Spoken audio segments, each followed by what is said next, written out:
Di awal film kita diperlihatkan di suatu daerah bernama Fadan, Arab, tinggal Nabi Yakub alaihissalam atau ayah dari Nabi Yusuf alaihissalam. Dia terlihat sedang menggembala kambing dan berhenti di sebuah kuil, di mana di kuil itu terdapat para warga yang sedang meminta pertolongan kepada berhala yang bernama Ashitar, yang mereka anggap sebagai Tuhan mereka untuk menyembuhkan anaknya dari penyakit. Di malam harinya Nabi Yakub berkhutbah ke warga Fadan yang menjelaskan bahwa kita hidup di zaman Nabi yang malaikat saja sujud kepadanya. Tapi warga Fadan kebanyakan masih menyembah sesuatu yang mereka ciptakan sendiri, bukannya menyembah sesembahan yang menciptakan dunia dan seisinya, yaitu Allah Subhanahu wa Ta'ala. Di sini Nabi Yakub juga mengatakan bahwa dia adalah utusan Allah untuk mereka, dan perkataan yang berasal dari kitab-kitabnya yang sekarang kita kenal dengan Al-Quran. Di sini masih banyak yang tidak percaya dengan Nabi Yakub, dan beberapa warga malah mengatakan bahwa kitabnya itu telah menghina Tuhan mereka.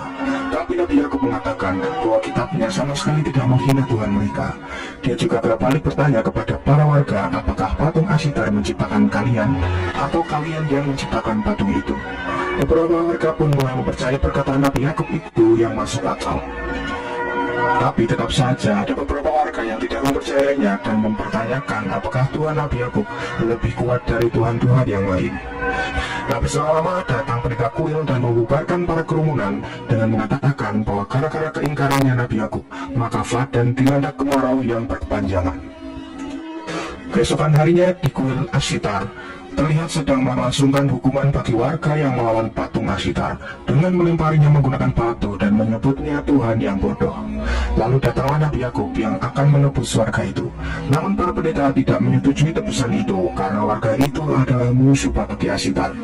Dan Nabi Yakub mengatakan, kenapa kalian tidak menangkapku, padahal akulah yang paling pertama memusuhi patung Ashitar itu. Ternyata para pendeta tidak berani menangkap Nabi Yakub karena dia adalah menantu dari Panglima Fadan. Lalu tak berselang lama datang sang panglima yang menyuruh pendeta untuk membebaskan warga itu karena sudah ditebus oleh Nabi Yakub. Dengan rasa takut, pendeta itu pun akhirnya melepaskan warga itu. Nabi Yakub ini mempunyai 4 istri dan 11 anak, tapi sebenarnya istri pertama Nabi Yakub ini bernama Rahil. Tapi karena bertahun-tahun dia tidak diberi anak dari Rahil, makanya Rahil menghadiahkan para pembantunya untuk diperistri oleh Yakub agar sang Nabi mendapatkan seorang keturunan.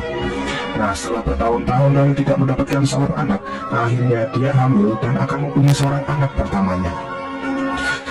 Nabi Yakub yang sedang menggembala kambing dengan anak-anaknya mengatakan kepada mereka bahwa suatu saat nanti penggantiku adalah orang yang paling dekat dengan Allah dan paling dicintainya, bukan orang yang paling kuat. Dia juga mengatakan bahwa kakeknya Nabi Ibrahim dan ayahnya Nabi Ishak merupakan manusia terbaik, bukan manusia terkuat. Nah, sedikit penjelasan silsilah dari Nabi Yusuf dan ayahnya Nabi Yakub adalah keturunan dari Nabi Ibrahim dan anaknya Nabi Ishak. Lalu tak berselang lama datang warga Fadan mengatakan kepada Nabi Yakub bahwa Rahil akan segera melahirkan anak pertamanya. Mulai terjadi kecemburuan yang dirasakan oleh seorang istri Yakub yang bernama Bilah. Dia takut kalau Nabi Yakub akan lebih mengistimewakan Rahil dan anaknya nanti ketimbang ketika istrinya dan anak-anak yang lain. Rahil yang sedang ditangani oleh seorang bidan tiba-tiba saja pingsan karena terlalu lemas.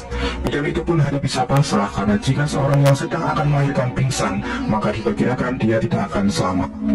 Hal itu membuat salah satu warga di situ mengatakan bahwa ini pasti akibat kemurkaan dewa Ashitar terhadap Yakub dan Rahil. Namun Yakub yang mengetahui keadaan Rahil semakin memburuk, dia lalu pergi untuk berdoa kepada Allah untuk meminta pertolongan. Ayah Rahil atau sang panglima Fadan semakin percaya kalau Yakub adalah pembawa petaka bagi warga Fadan. Apalagi dia malah pergi saat istrinya sedang dalam kondisi memburuk. Namun ternyata Nabi Yakub pergi menyendiri untuk meminta pertolongan kepada Allah Subhanahu wa Ta'ala. Dia terus berdoa sampai malam tiba. Sementara itu di rumah Rahil, para warga mulai mengatakan kalau Yakub telah dikutuk oleh para dewa Babilonia. Para pendeta yang mendengar kabar itu pun merasa sangat senang dan berniat akan membawa Rahil untuk membuktikan bahwa Tuhan mereka lah yang akan menang. Mereka pun datang ke tempat Yakub dan mengatakan, kenapa kalian tidak meminta bantuan kepada Tuhan Yakub yang dianggapnya adalah paling kuat.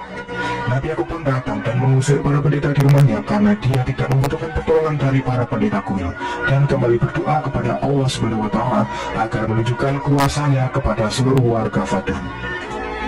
Tak berselang lama ternyata Rahil kembali sadar dan bisa melahirkan bayi pertamanya dengan selamat. Sementara itu, penyihir yang diusir oleh Yakub tadi terus memohon kepada Tuhannya agar dia segera menghukum Yakub dan berharap Rahel dan anaknya mati malam ini. Tapi tak sengaja dia malah menjatuhkan obor api yang membuat kuil itu terbakar bersamanya.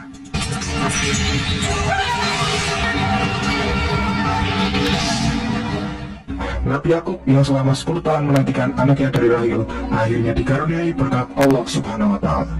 Dia menamai anaknya dengan nama Yusuf. Di malam itu juga turun hujan sangat lebat di Fadan yang Yakub percayai adalah berkah dari kelahiran Yusuf. Para warga pun lalu membicarakan tentang kelahiran anak Rahel yang lancar dan turunnya hujan di Fadan bersamaan dengan anak Rahel dan Nabi Yakub. Warga yang tadi mengatakan Yakub dan Rahel terkena kutukan terkejut mengetahui Rahel dan bayinya sehat walafiat. Sementara itu para warga akhirnya menyadari bahwa kuil Asitar sedang kebakaran. Mereka pun berbondong-bondong ke kuil untuk memadamkan api itu. Sang Panglima Fadan merasa aneh karena hujan lebat tidak bisa memadamkan api yang ada di kuil Asitar. Kebakaran itu mengakibatkan penyihir Istra mati terbakar di dalam.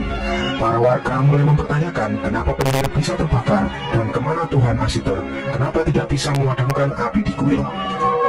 Mereka pun akhirnya menyadari bahwa penyihir Istra yang terkena celaka karena berusaha melawan Tuhan dari Nabi Yakub. Setelah kejadian itu, sang Panglima memutuskan untuk beriman kepada Tuhan Nabi Yakub. Begitu juga para warga yang lain yang sekarang percaya bahwa Allah Subhanahu wa Ta'ala adalah Tuhan yang sangat kuat. Mereka juga meninggalkan kuil yang sedang terbakar tanpa memadamkan api terlebih dahulu. Para warga Fadan akhirnya kini beriman kepada Allah Subhanahu wa Ta'ala tanpa terkecuali. لا مفر لي من الإذعان لأنك نبي الله فعلا وقد كفرنا بالأصنام والأوثان لا إله إلا الله أحد.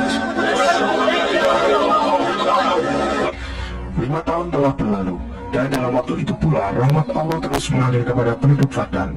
Yusuf yang kini sudah beranjak menjadi anak-anak diajak oleh Rahel dan Yakub untuk pergi ke padang gurun. Mulai terjadi kecemburuan yang dialami oleh istri lain karena Nabi Yakub lebih mengistimewakan Rahel daripada istri lainnya. Sehingga cerita datang utusan dari daerah Kanaan Palestina, daerah asal dari Nabi Yakub, membawa berita bahwa Nabi Ishak alaihissalam telah kembali kepada Yang Maha Kuasa. Hal itu membuat Nabi Yakub harus berhijrah menuju Kanaan menggantikan Nabi Ishak untuk memimpin warga Kanaan. Sebelum pergi, Nabi Yakub kembali berkhotbah di hadapan para warga Fadan bahwa Allah telah memberikan hidayah kepada semua warga Fadan yang dulunya penyembah berhala. Nabi Yakub dan keluarga akhirnya berangkat ke Kanaan, daerah Palestina. Di tengah perjalanan, Yusuf bertanya kepada bibinya yang bernama Lia dengan mengatakan, kenapa ibu Bilhah dan Zulfa tidak menyukai ibunya Yusuf, Rahel. Yusuf mendengar hal itu dari kakaknya yang bernama Yahuda. Bibi Lia pun menjawab, mungkin mereka merasa kehilangan kedudukannya di hadapan Nabi Yakub karena Rahel telah melahirkanmu Yusuf. Tapi sebenarnya Nabi Yakub adalah orang yang adil. Di malam harinya pun tidak diperlihatkan Bilhah yang mengatakan kepada Lia kalau dia merasa cemburu jika Nabi Yakub lebih memuliakan Rahel dan Yusuf. Dia pun dengan jawaban yang ikhlas mengatakan bahwa wajar saja kini Yakub memperlakukan Rahel seperti itu karena dia baru saja melahirkan anak pertamanya. Kita juga dulu diperlakukan seperti itu oleh Yakub. Tapi Bilhah yang sudah dikuasai oleh setan tetap saja tidak menerima jawaban dari Lia dan malah memanas-manasi anaknya. Di saat rombongan hampir sampai di Kanaan, Rahel yang hamil anak kedua mulai merasakan kontraksi yang tandanya dia akan segera melahirkan anak. Yakub pun menyuruh anak-anaknya untuk membangun tenda agar bisa menjadi ruang persalinan bagi istrinya itu. Nabi Yakub kembali berdoa kepada Allah untuk kelancaran persalinan Rahel, tapi Allah berkehendak lain. Rahel telah pulang ke sisinya sedangkan bayinya baik-baik saja. Kejadian itu membuat Nabi Yakub dan Yusuf menangis bersedih. Begitu juga dengan Lia, kakak dari Rahel yang menggendong bayinya. Tapi tidak untuk Bilhah yang kelihatan merasa senang karena kini Rahel telah tiada.